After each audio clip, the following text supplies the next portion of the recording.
two, Evet. one. Arkadaşlar şurada kaldık. She saw Mr. McCarthy and his son close to the lake.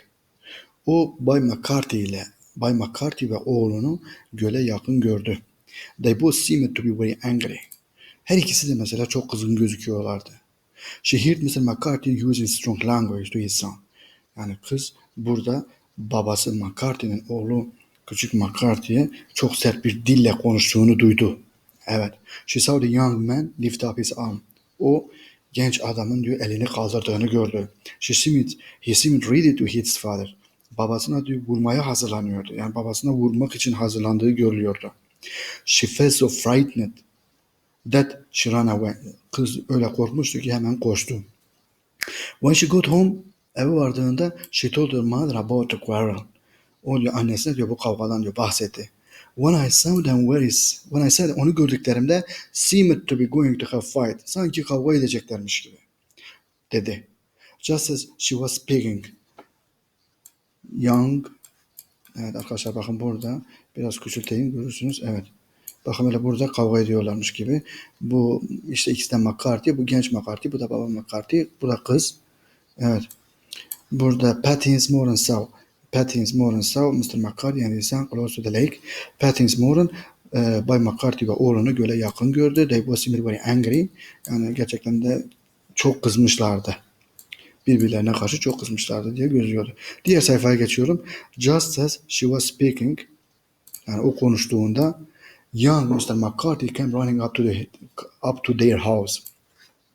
Şunu büyütelim biraz. Evet. Şöyle küçültelim.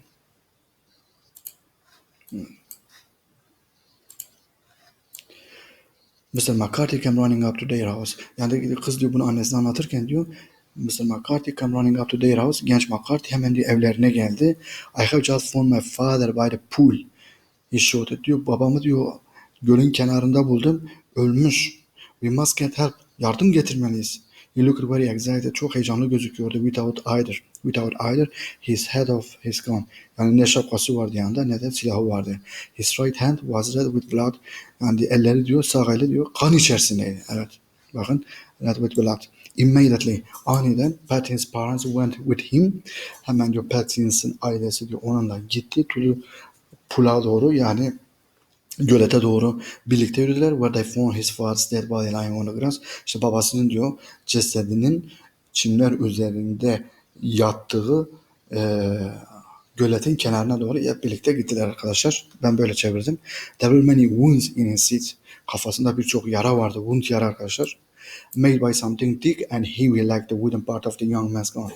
Yani sanki mesela bu genç adamın bu yaralar bu genç adamın silahının kabzasıyla yani o tahta parçasıyla mesela yapılmış gibi gözüküyordu. They found this gun lying on the grass. Yani onlar diyor bu silahı yerde yatar bir şekilde buldular.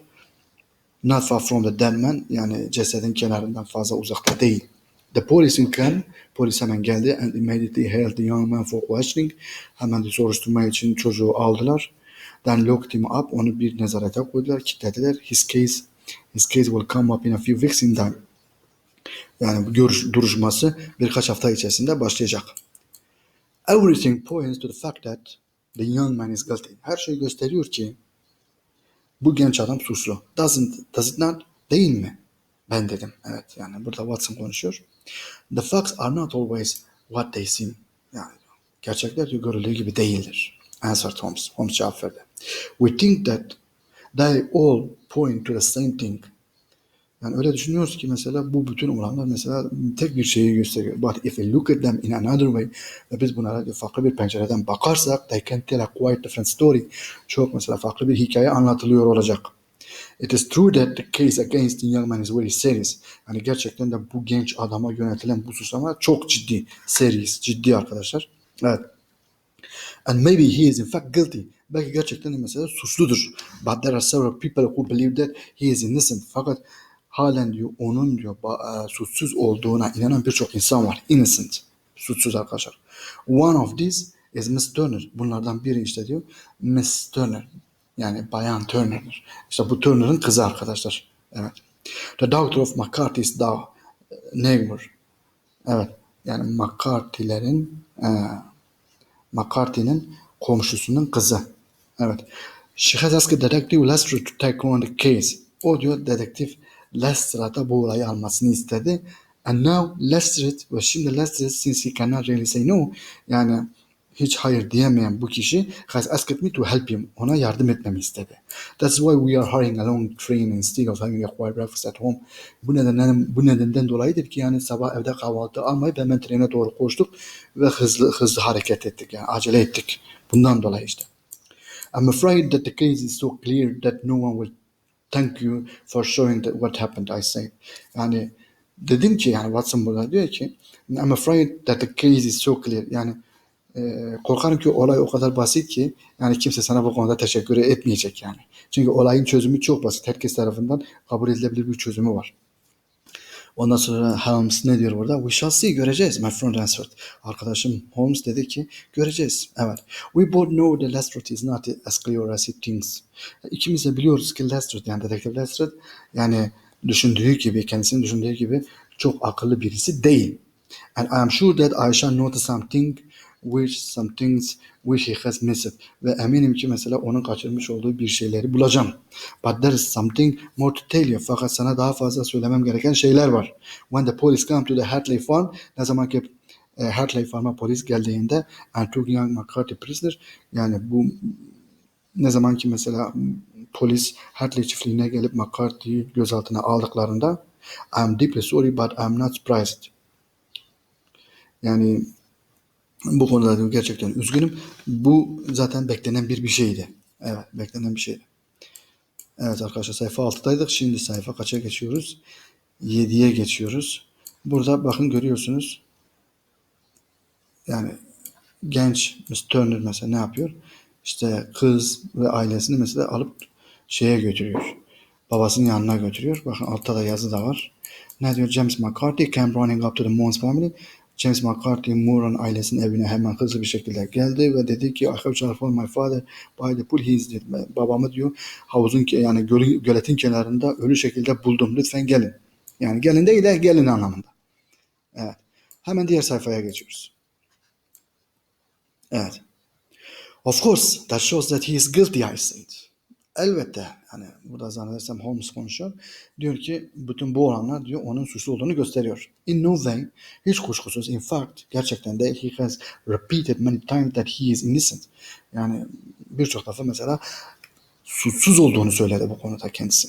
But that's hard to believe, don't you think? Düşünmüyor musun yani buna inanmak gerçekten çok zor.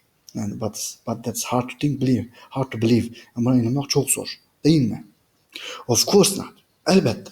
He cannot be as stupid that he doesn't realize the danger which he is in.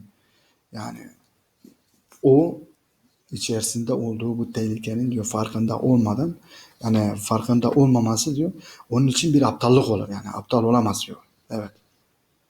So he cannot be surprised that he is a prisoner. Ve bu nedenle mesela yani polisin onu yakalayıp gözaltına almasına yani şaşırmamış. Evet. He cannot be surprised. Clearly he is sorry that his father is dead. Yani gerçekten de mesela açık bir şekilde görüyor ki babasının ölümü için gerçekten çok üzgün. And that they had a quarrel. Yani bir kavga yapmışlar bu konuda. Bunu da biliyor. His feelings are quite natural ve bu doğal olarak mesela bu duyguları onun doğal olarak yani düşünüyorum da bu duygular onun için doğaldır. So, what story does this young man have to tell? Peki bu genç adamın mesela anlatması gereken hikaye ne? Madem bu olaylar mesela yani bu adamın yani adamı suçlu olarak gösteriyor ve adam da kendisini suçsuz olarak ortaya koyuyorsa bu adamın ortaya koyacağı hikaye ne olabilir? You can read it here. Onu burada okuyabilirsin in this newspaper, bu gazetede. Evet. He gave it to me and pointed to the right page. O gazeteyi bana verdi ve sağ taraftaki gazetenin sayfasını gösterdi. This is what I read. İşte bu okuduğum hikaye. Evet arkadaşlar, buna da bir sonraki dersimizde devam edelim. Evet. Hikaye gerçekten çok güzel. Ben daha önce de okumuştum bu hikayeleri. İlgi çekici, ondan sonra güzel bir İngilizce, akıcı bir İngilizce. Hep diğer sayfayı merak ediyor. Önümüzdeki derslerde Mr. James McCarthy buradan başlayacağım arkadaşlar.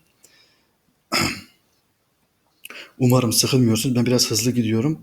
Amacım burada canınızı sıkmamak, boş konuşmamak.